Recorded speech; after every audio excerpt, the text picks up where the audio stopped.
സംസ്ഥാനത്ത് വീണ്ടും നിപ. മുരളീധരൻ എയറിൽ. സംസ്ഥാനത്തിന്റെ ആരോഗ്യ മേഖലയെ ആശങ്കയിലാക്കിക്കൊണ്ട് വീണ്ടും നിപ സ്ഥിരീകരിച്ചിരിക്കുകയാണ്. കോഴിക്കോട് സ്വദേശിയായിട്ടുള്ള 43 വയസ്സുകാരനാണ് ഇപ്പോൾ നിപ ബാധിച്ച് ഗുരുതരാവസ്ഥയിൽ കോഴിക്കോട്ടെ സ്വകാര്യ ആശുപത്രിയിൽ ചികിത്സയിൽ കഴിയുന്നത്. അദ്ദേഹം ഫറൂഖ് സ്വദേശിയാണെന്നാണ് അറിയാൻ കഴിയുന്നത്.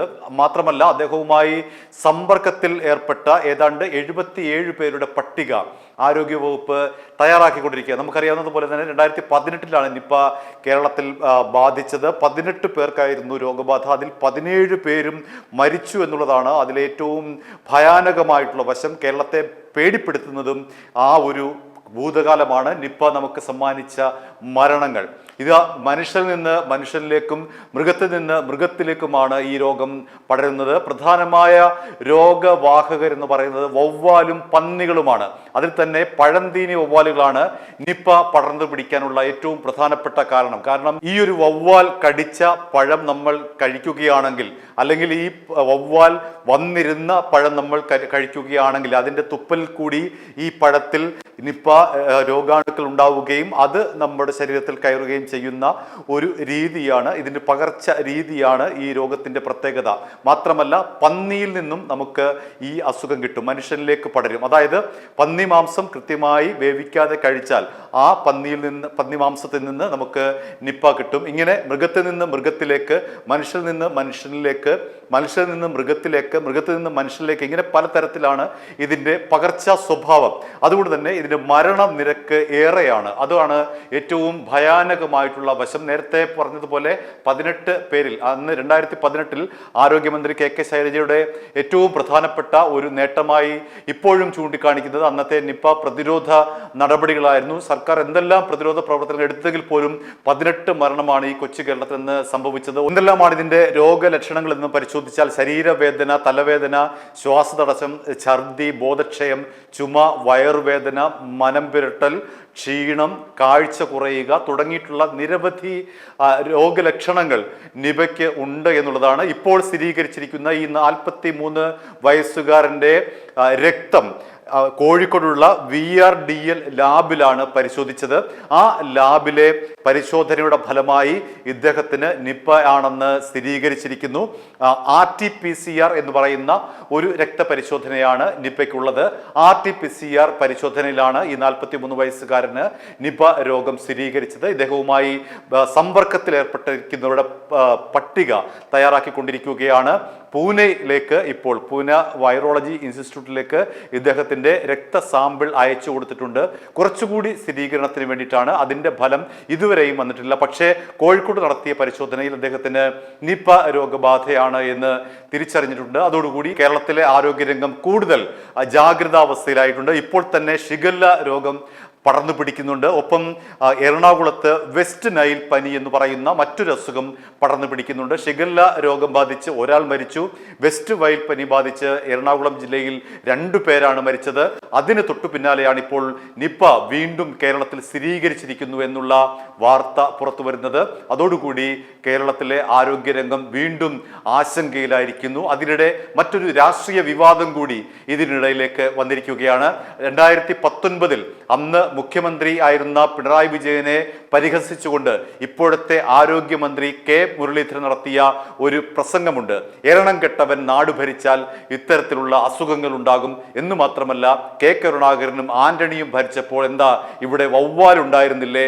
ഓണം പോലും ആഘോഷിക്കാൻ പറ്റാത്ത രീതിയിൽ ഈ എരണം കെട്ടവൻ, അതായത് പിണറായി വിജയൻ ഭരിക്കുമ്പോൾ ഓണം പോലും നമുക്ക് ആഘോഷിക്കാൻ കഴിയില്ല എന്ന രീതിയിലായിരുന്നു കെ മുരളീധരന്റെ അന്നത്തെ പ്രസംഗം. ആ പ്രസംഗം കേട്ടിട്ട് നമുക്ക് മടങ്ങി വരാം. അതാണ് പണ്ട് കാലത്ത് ചൊല്ലുണ്ട്, എരണം കെട്ടവൻ നാട് ഭരിച്ചാൽ നാട് മുടിയും. ഓണാഘോഷിച്ചിട്ട് കാലം മറന്നു. ഇതുവരെ കേൾക്കാത്ത രോഗങ്ങൾ നിപ ഈ വവ്വാലാണത്രേ ഈ നിപ പരത്തുന്നു. എന്താ കെ കരുണാകരനും AK ആന്റണിയും ഉമ്മൻചാണ്ടിയും ഭരിച്ച കാലത്തൊന്നും വവ്വാലുണ്ടായിരുന്നില്ലേ? ഇപ്പോഴെന്താ ഇത് രോഗം പരത്താൻ കാരണം?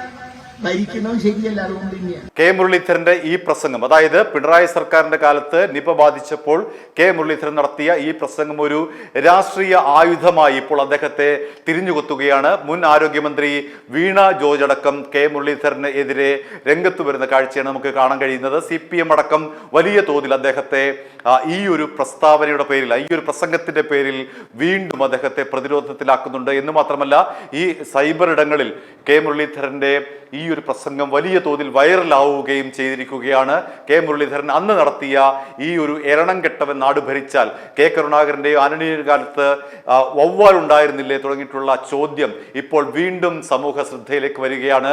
ഇപ്പോൾ ഡിജിറ്റൽ മേഖലയിലാകെ തന്നെ, FBയിലും അതേപോലെ തന്നെ ഡിജിറ്റൽ രംഗത്ത് ആകെ തന്നെ ഈ ഒരു പ്രസംഗം വീണ്ടും CPM അണികളാണെന്ന് തോന്നുന്നു കുത്തിപ്പൊക്കിയിട്ടുണ്ട്. ഏതായാലും വലിയ തോതിൽ ഇപ്പോൾ സോഷ്യൽ മീഡിയയുടെ ഭാഷയിൽ പറഞ്ഞാൽ മുരളീധരൻ ഇപ്പോൾ അക്ഷരാർത്ഥത്തിൽ ഏറിലായിരിക്കുകയാണ്. കാരണം വീണ്ടും അദ്ദേഹത്തിന്റെ കാലത്ത് നിപ ഇതാ സ്ഥിരീകരിച്ചിരിക്കുന്നു. എരണംകെട്ടവൻ എന്ന പ്രതികരണത്തെക്കുറിച്ചും കെ കരുണാകരന്റെയും AK ആന്റണിയുടെയും കാലത്ത് ഈ വവ്വാലൊക്കെ ഇവിടെ പോയി തുടങ്ങിയിട്ടുള്ള തന്റെ പരാമർശത്തെക്കുറിച്ചും ഇന്ന് മുരളീധരൻ പ്രതികരിക്കുകയുണ്ടായി. അദ്ദേഹം പറഞ്ഞത്, ഞാൻ പ്രതിപക്ഷത്തായിരിക്കുമ്പോൾ പലതും പറയും, പക്ഷെ ഇപ്പോൾ ഞാനൊരു കസേരയിൽ ഇരിക്കുകയാണ്, അതൊരു മന്ത്രി കസേരയിലാണ് ഇരിക്കുന്നത്.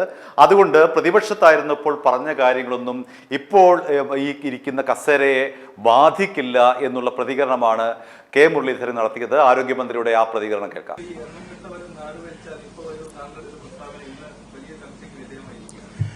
ഇപ്പൊ ഇതിന്റെ ഈ ബാക്കിലത്തെ കണ്ടില്ലേ, സർക്കാരിന്റെ ഒഫീഷ്യലാണ്. നിങ്ങളുടെ മുമ്പിൽ നിൽക്കുന്നത് ആരോഗ്യമന്ത്രിയാണ്. കെ മുരളീധരൻ പ്രതിപക്ഷത്തിലുള്ളപ്പോൾ പറഞ്ഞത് ഈ ഇരിക്കുന്ന സീറ്റിന് ബാധകമല്ല. എന്തു തന്നെയായാലും വലിയ തോതിലെ ജാഗ്രത നിർദ്ദേശമാണ് ആരോഗ്യ വകുപ്പിന്റെ ഭാഗത്ത് നിന്ന് ഉണ്ടായിരിക്കുന്നത്. നിപ എന്ന് പറയുന്നത് വളരെ വേഗം പടർന്നു പിടിക്കുന്ന ഒരു അസുഖമായതുകൊണ്ട് തന്നെ വലിയ ജാഗ്രത പുലർത്തേണ്ടിയിരിക്കുന്നു. മാത്രമല്ല, നമ്മുടെ മുന്നിൽ നിപയുടെ മുൻകാല അനുഭവങ്ങളുണ്ട്. അതുകൊണ്ട് ഈ ഒരു രോഗം പടർന്നു പിടിക്കുന്നത് വളരെ വേഗമാണ്. മരണ സാധ്യതയും കൂടുതലാണ്. മനുഷ്യരിൽ നിന്ന് മനുഷ്യനിലേക്കും, മൃഗത്തിൽ നേരത്തെ പറഞ്ഞതുപോലെ തന്നെ മൃഗത്തിൽ നിന്നും മൃഗത്തിലേക്കും ഒക്കെ തന്നെ പടരുന്ന ഒരു അസുഖം 1998 മലേഷ്യയിലാണ് ആദ്യമായി റിപ്പോർട്ട് ചെയ്യപ്പെട്ടത്. മലേഷ്യയിലെ കമ്പുങ് സുഗായി നിപ എന്ന് പറയുന്ന ഒരു ഗ്രാമത്തിലാണ് ഈ ഒരു അസുഖം കണ്ടെത്തിയത്. പന്നികളിലാണ് ഈ അസുഖം കണ്ടെത്തിയത്. അതുകൊണ്ട് ആ ഗ്രാമത്തിന്റെ പേരായിട്ടുള്ള നിപ എന്ന് പറയുന്ന ആ ചുരുക്കപ്പേര് സ്വീകരിക്കുകയായിരുന്നു. ആ ഗ്രാമത്തിന്റെ മുഴുവൻ പേര് കമ്പുങ് സുഗായി നിപ എന്നാണ്. ആ നിപ എന്ന് പറയുന്ന ആ ഗ്രാമത്തിന്റെ വാക്ക് തന്നെയാണ് ഈ അസുഖത്തിന് വന്നത്. 98 മലേഷ്യയിൽ ഈ രോഗം പടർന്നു പിടിച്ചതെങ്കിലും പന്നികളിലാണ് ഏറ്റവും കൂടുതൽ ഈ അസുഖം പടർന്നു പിടിച്ചതെങ്കിലും പന്നികളിൽ നിന്ന് മനുഷ്യരിലേക്ക് പടരുകയായിരുന്നു. പക്ഷേ എന്താണ് ഈ വൈറസ് എന്ന് അറിയാൻ കഴിയാതെ മലേഷ്യ കുടുങ്ങുകയായിരുന്നു. അവസാനം 1999, അതായത് 98 ഈ രോഗം കാണപ്പെട്ടു. പിന്നീട് ഇത് വൈറസ് ആണ്, ഒരു വൈറസ് രോഗബാധയാണ് എന്ന് സ്ഥിരീകരിക്കുന്നത് 1999. കൃത്യമായി പറഞ്ഞാൽ ഒരു വർഷം കഴിഞ്ഞിട്ടാണ് ഈ ഒരു അസുഖം കൃത്യമായി തന്നെ ലോകാരോഗ്യ സംഘടന സ്ഥിരീകരിക്കുന്നത്. അന്ന് ആദ്യമായി മലേഷ്യയിൽ ഈ രോഗം പിടിക്കപ്പെട്ടപ്പോൾ തന്നെ ലക്ഷക്കണക്കിന് പന്നികളെയാണ് അന്ന് മലേഷ്യൻ സർക്കാർ ഔദ്യോഗികമായി കൊന്നൊടുക്കിയത്. പന്നികളെ കൊന്നൊടുക്കിക്കൊണ്ട് ഈ രോഗത്തെ ഇല്ലാതാക്കാമെന്ന് കരുതിയെങ്കിലും പിന്നീട് കേൾക്കുന്ന വാർത്ത ഇത് വവ്വാലിൽ കൂടി പകരുമെന്നാണ്. പിന്നീട് വവ്വാലായി ഇതിന്റെ ഒരു ഈ രോഗം ബാധിക്കുന്ന അല്ലെങ്കിൽ രോഗം പടർത്തുന്ന ഒരു ജീവിയായി മാറിയത്. വവ്വാലുള്ള സ്ഥലത്തെല്ലാം തന്നെ അന്ന് ഈ നിപ ഉണ്ടാകുമെന്നുള്ള ഭീതി ലോകവ്യാപകമായി പടർന്നു പിടിച്ചിരുന്നു. പക്ഷേ എല്ലായിടത്തും അങ്ങനെ പടർന്നു പിടിച്ചില്ല എങ്കിൽ പോലും പല സ്ഥലത്തും കേരളത്തിലടക്കം ഈ വവ്വാൽ കൂടി രോഗബാധ ഉണ്ടാവുകയും നിരവധി പേർക്ക് ഈ രോഗം സ്ഥിരീകരിക്കുകയും അങ്ങനെ 2018 കേരളത്തിൽ 18 മരണം ഉണ്ടാവുകയും ചെയ്തിരിക്കുന്നു. ആ പശ്ചാത്തലത്തിൽ കൂടി വേണം ഇപ്പോഴത്തെ ഈ രോഗബാധയെ നമുക്ക് കാണാൻ. ഒപ്പം തന്നെ കെ മുരളീധരനെ അന്നത്തെ പ്രസംഗത്തിന്റെ പേരിൽ രാഷ്ട്രീയ ആയുധമായി ആ പ്രസംഗത്തെ വീണ്ടും കുത്തിപ്പൊക്കുന്നതിനെയും കാണാൻ ഈ ഒരു പശ്ചാത്തലത്തിലാണ് നമുക്ക് ശ്രമിക്കണം. i2i ന്യൂസ് സബ്സ്ക്രൈബ് ചെയ്തിട്ടില്ലാത്തവർ ഇപ്പോൾ തന്നെ സബ്സ്ക്രൈബ് ചെയ്യുക. നോട്ടിഫിക്കേഷൻ ലഭിക്കുവാൻ ബെൽ ബട്ടണും അമർത്തുക. i2i News, an eye for truth.